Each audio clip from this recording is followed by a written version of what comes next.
help people struggling with mental health and substance abuse. Okay, and we're going to talk about that here in a minute. And I also work with Wichita Mountain Prevention Network. So we work on prevention services for kids and high school students, trying to help prevent substance abuse. And then I also founded a support group for family members. And so I honestly have high school kids that come, and what my support group is, we meet twice a month, and it's for anybody that loves someone struggling with addiction. So I have some high school seniors that come, and I have parents that come. It's really for anyone, okay? So, the reason I titled my presentation "Be Brave" is because it takes a really brave person to ask for help for anything. So, by a show of hands, if you've ever asked for help for any kind of reason in your life, would you raise your hand? I'm pretty sure everyone should have their hand raised, right? Because we all need help sometimes for different things, right? Nobody knows it all, right? We never will, so we're always learning and evolving. So, yes or no, do I look like someone that struggles with, do I look like a drug addict? Yeah. You're not going to hurt my feelings. Okay. So you guys say no. I heard some people say no, but that's not true. In June, I'll have 7 years sober.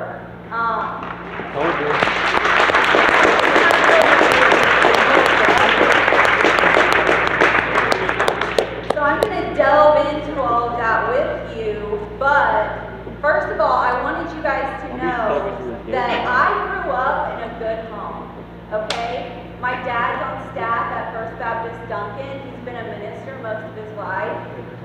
My parents didn't use drugs or alcohol. My brothers didn't use drugs or alcohol, but I did.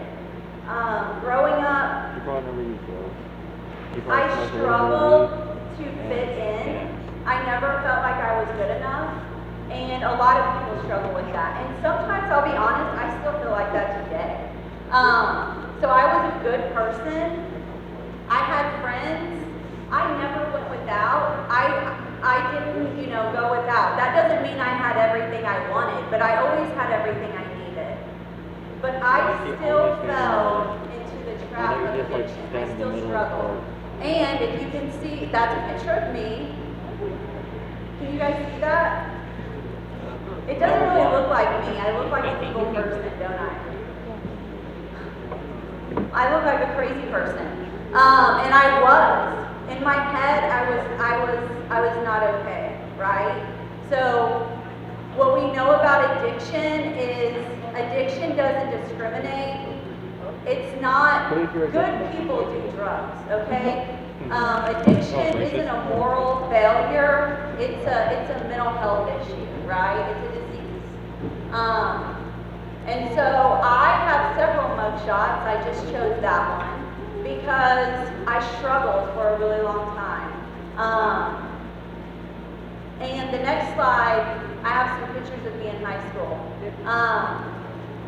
Even though I was with my friends, I never felt like I was good enough, like I said a minute ago, and I always struggled to fit in. And so what that means is I was kind of like a chameleon. Do you guys know how chameleons change their colors depending on what environment they're in? Yeah. That's kind of how I was. So like when I was at church, I was one person. Because my dad was on staff, I had to be, right? When I was at school, I was another person. When I was out of school, I was another person. And I constantly did that. I was constantly trying to fit in based on where I was and who I was around. And that's not easy. I don't know if any of you guys have ever felt like that, but that's not a good feeling, is it? So sometimes it leaves us trying to fill those empty voids with other things. And it may not be drugs or alcohol. It may be other unhealthy behaviors like working out too much, eating too much, not eating enough. Those behaviors manifest themselves in a lot of different ways. Okay? So, I digress. staying with my PowerPoint. So, if I asked you what an addict looked like, what would you say? Spot already. Skinny? It smells so bad. What else? Dirty? Dirty whore. Usually when I ask this question, I get homeless, dirty, disheveled, My dad. you know, a criminal. I get all kinds of answers like that. But the truth is drug addicts look just like me and you. We just may not know it, right? You wouldn't believe how many times I go into the jail to talk to someone about getting them into treatment somewhere, and they look at me like, why are you here? You've never been there, right? So I kind of have to vet myself with those people, because the truth is addicts don't look like a certain person. Now they may get to that point, right? But they don't start off there. I never, in high school, I never wanted to grow up to be a drug addict, right? That was not on my list. It's not on anyone's list. Slow process that happens. So if I asked you, what does someone struggling with depression look like, what would you say?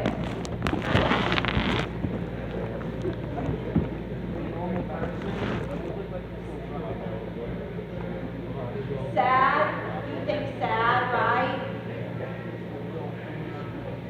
Maybe isolated? I can't really hear y'all's answers, so I'm just throwing some out. The truth is that there's a lot of people in this room right now struggling with depression, and they don't look sad, do they?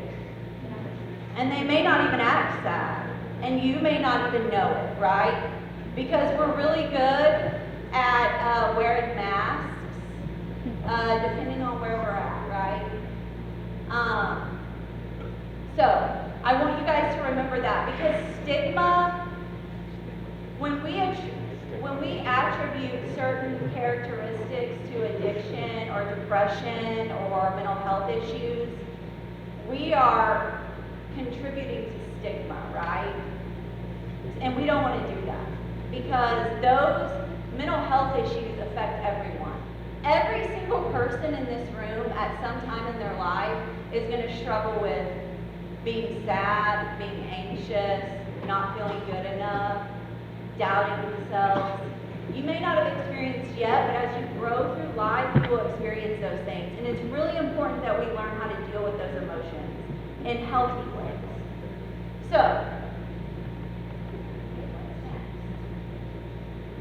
So this is some data. I don't know if Stevens County did the Oklahoma Prevention Needs Assessment last year. Some of you guys may have participated in that survey. It's like an anonymous survey. So these numbers are really up to date, and they're specific to Stevens County. So 1 in 4 teens report having misused or abused a prescription drug at least one time in their life. 1 in 4, right? So I want to tell you a little bit of my story and why I ended up in handcuffs and why I have a mugshot. So, like I told you guys earlier, I grew up in a good home. I didn't, my parents didn't use, but I always struggled, right? I wanted to fit in. So in high school, I used to do a lot of things that I shouldn't be doing. And honestly, I spent the large majority of my senior year grounded. But I went to parties, I hung out with my friends. We used to have, do dangerous things with prescription medications that we knew nothing about, okay? I had a few friends in high school die from those things. It's really dangerous for us to take things when we don't know what they are. Sometimes in the heat of a moment at parties, we do things we shouldn't do, right? That happens. But it's not okay, right? It's dangerous. It's always dangerous to take anything that you're not prescribed, for any reason. Because all of our bodies are so different. And so, in high school, I was troubled, not kind of. I was a pretty troubled kid. I was in and out of detention. I got SWATs. I don't know if they do that anymore, but I got a few times. And, you know, I was never happy with myself. And kind of what else I did is I would just jump from dating one person to the next person, to one person to the next person. Because I was always trying to fill a void, right? Sometimes we have voids that we try to fill with people, places, or things, and that never works, right? That just doesn't work. Those things will always leave us empty-handed at the end of the day, right? Our value does not come from people, places, or things. Our value comes from us. And so I got engaged in high school, honestly, in an effort to calm down, because the guy I was dating was not happy with how I was, and so that kind of calmed me down. And so we got engaged in high school, which I know is super crazy. It was. Then I got married 2 months after I graduated high school, which was also a little crazy.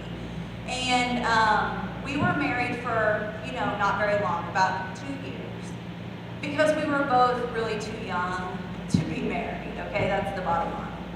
And so after that, I just spiraled down, and I was diagnosed with rheumatoid arthritis. I don't know if anyone knows what that is.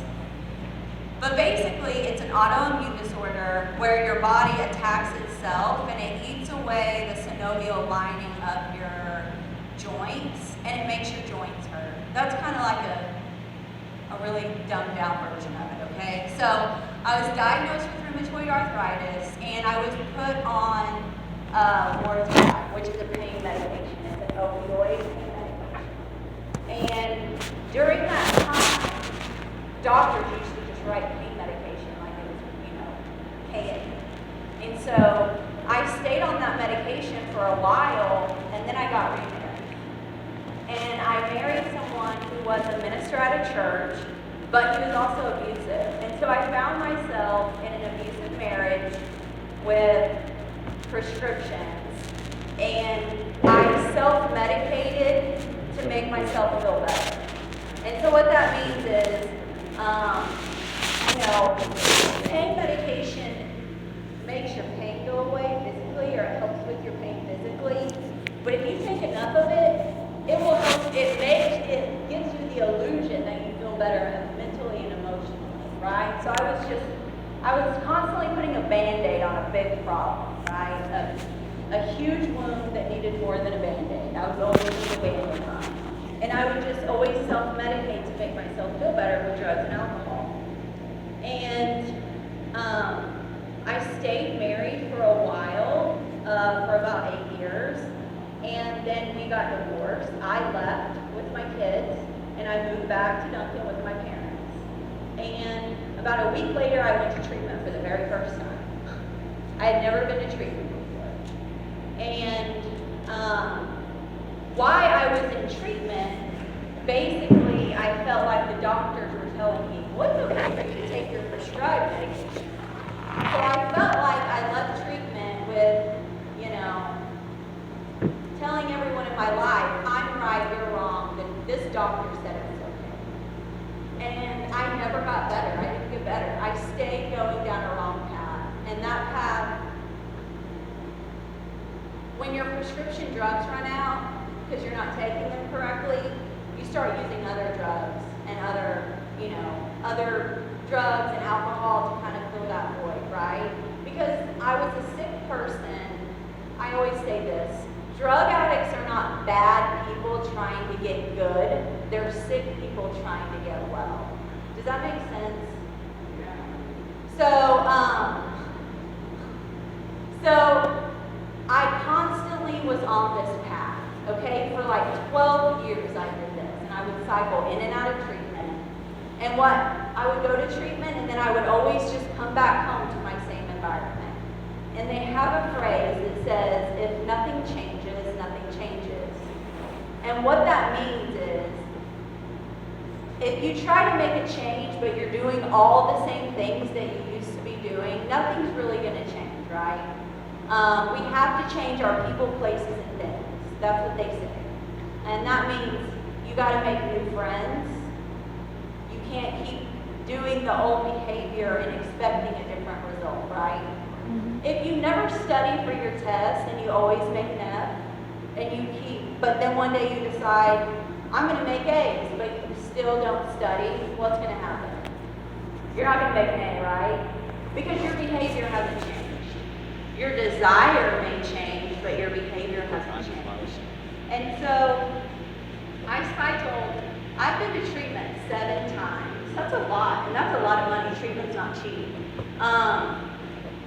And essentially, for the first 6 times, what I did is I would go to treatment for 30 days, and then I would come home, back to Duncan, and hang out with the same people and do the same things, and my life never got better. And in 2014, one night, I think it was probably 11 o'clock or so at night, I left my house because I was going to go to Chicken Corner to get a drink. And because they have really good ice, I know most people know that. But, so I was going to get a drink.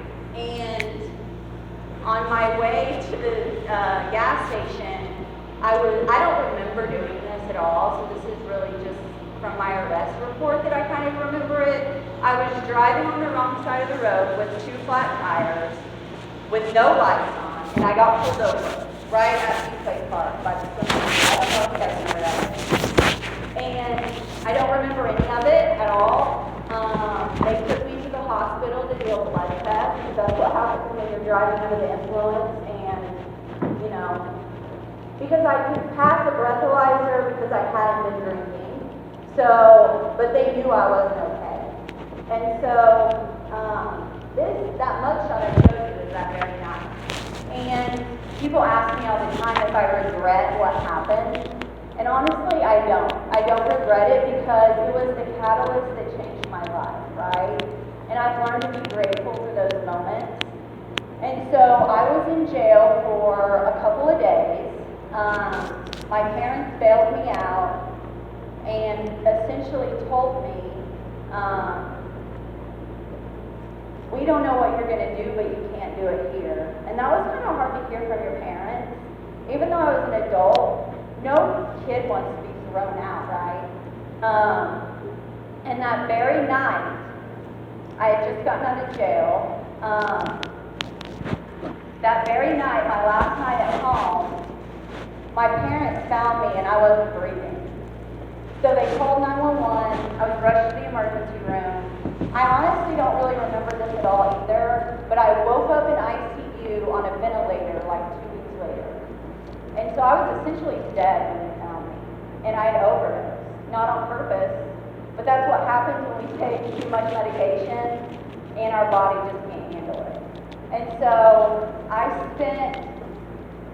don't know if you guys know what a ventilator is, but it helps you breathe. It was essentially breathing for me until I, came back. So, my parents were furious. I'll be honest, it hurt my feelings that they were so mad at me after I almost died. But they were just hurt. You know what I mean? Like, they're scared and they're hurting, and sometimes they didn't know what to do, right? Our parents do the best they can with what they have. And the very next day, I went to treatment for the very last time. So, my sobriety year is in 2014. And so what was different this time? I went to treatment in Texas, and then I went to sober living. I don't know if you guys know what that is, but you kind of have one here in Comanche. Heather's Hope is essentially transitional sober living. I went to treatment for 90 days, and then I went into a program like that in Texas. And I hated it at first. I felt like my parents just shipped me off to Texas because they didn't want to worry about me. And I struggled to be there for a couple of months. And then finally, it's like a light bulb went off, and I realized that I don't know everything, and my best thinking got me there, right? So maybe I needed to surrender to the process. And so I stayed there for about a year, and then I went to work for them and I was over all their women's houses. And then eventually I moved back to Oklahoma and I helped open a program called Hope is Alive Ministries. I helped open their women's program. And then I moved back to Duncan a couple of years ago. I left Duncan for several years because I needed to. You know what I mean? I needed to get away from my old playground, if you will, and I needed to be stronger. And so essentially while I was away, I learned all these tools to put in my tool belt so that I could use them later. And that's kind of what I want to talk to you guys about. You know, I kind of feel like social media and all the things out there make y'all's life a lot more complicated than mine was. We didn't have Facebook and all that stuff when I was growing up, and I know it sounds silly, but I want you guys to remember that your identity is not found in your social media profile or what people say about you. That stuff doesn't really matter at the end of the day. What matters is who you are and how you take care of yourself. And I feel like you guys have a lot of pressure that we didn't have. You have all kinds of things at your fingertips to access, which is good, but maybe not always, right? So,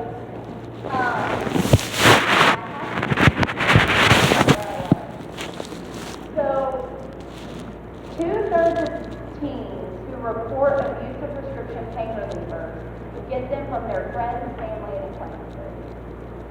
So, essentially what that's saying is, you know, right now one of the most used drugs is opioids, marijuana, and alcohol for kids. Those are the things that are used the most. And a lot of times you guys have access to that from your family. And so, I want you guys to remember that just because it's prescribed to someone doesn't mean it's safe for you, right? That's a lot of times how people overdose.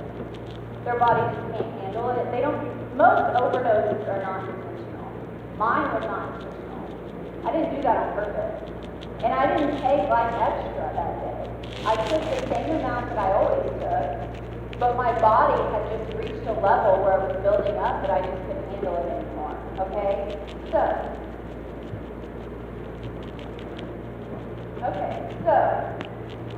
now we're going to talk more about mental health. So, according to that data I told you guys about the OPNA, students through 6th through 12th grade, 40% said they had low psychological distress. About 30 had moderate, and a little over that had high. So what does that mean? According to that survey, a large majority of students feel like they are in psychological distress. And that could mean a lot of things. It could be like depression or anxiety or all kinds of different things fit into that. Your mental health is like your state of well-being, right? And so I feel like that's concerning, and I want to just commend you guys for putting this week together, because a lot of high school kids don't care about mental health. So you guys should be super grateful for your student leaders that decided to have this, because it's very, very important, okay? So, the next one is 30% of students believe at times they are no good. That's a lot, isn't it? That's a lot. 30%? I feel like that's too high, in my opinion. Because that's not true. Every single one of you in here is good at something. Every one of you. Every one of you has a talent and a purpose that you're meant to carry out, okay? So, the next one is, in the past year, have you felt depressed or sad most days, even if you felt okay? A quarter of students in Stevens County felt like they were depressed or sad most days, even though there wasn't really anything major going on in their life. Okay, that's a pretty high number too. So I think the reason I'm sharing these statistics, because I feel like statistics are kind of boring, I'll be honest, but the reason I'm sharing is because I want you guys to recognize that when you're in a group of 4, one of the person in your group is feeling like this, right? So we can be more compassionate and understanding and kind and gracious with people that may be struggling even if we don't know it, right? Just remember that. 1 in 4, that's a lot, okay?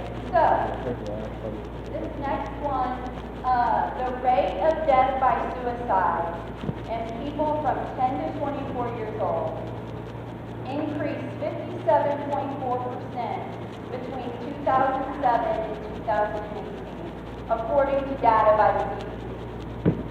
The newest data is even higher than that. The suicide rate for kids right now is extremely high.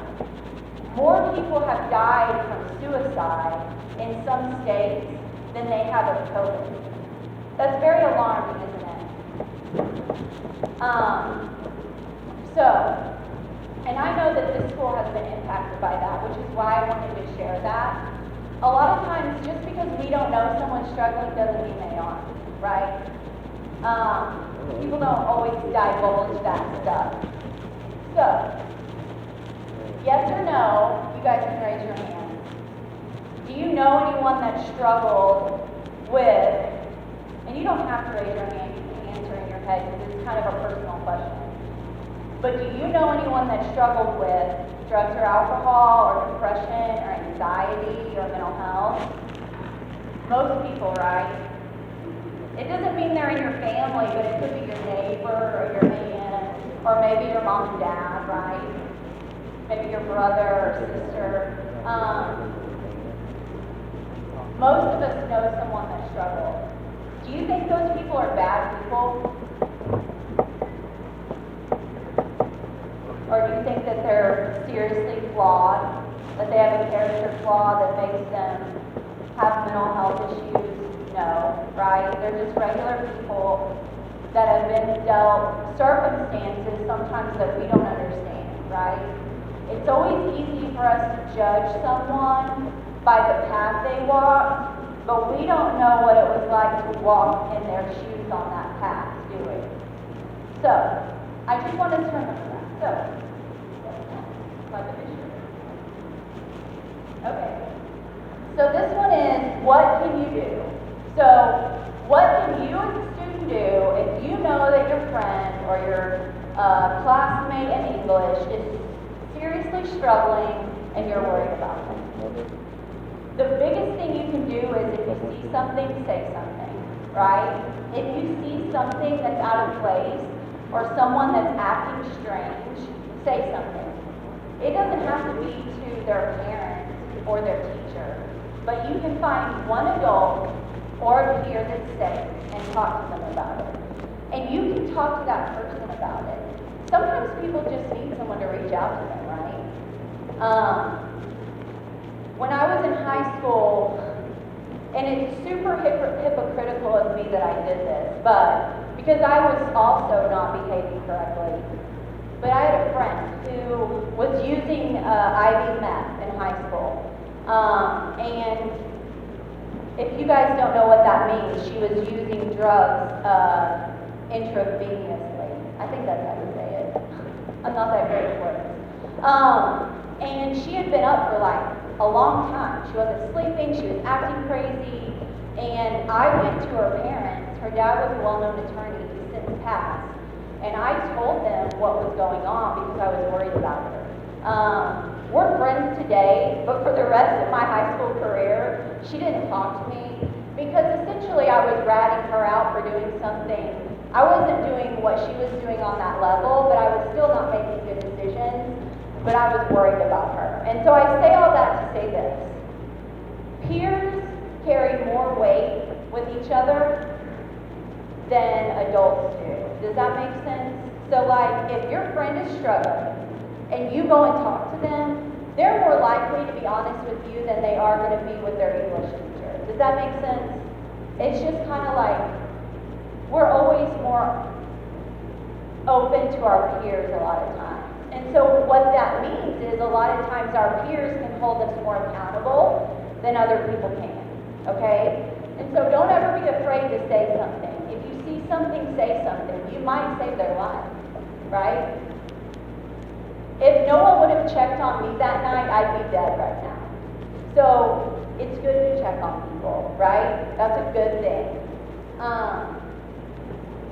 It's always brave to ask for help.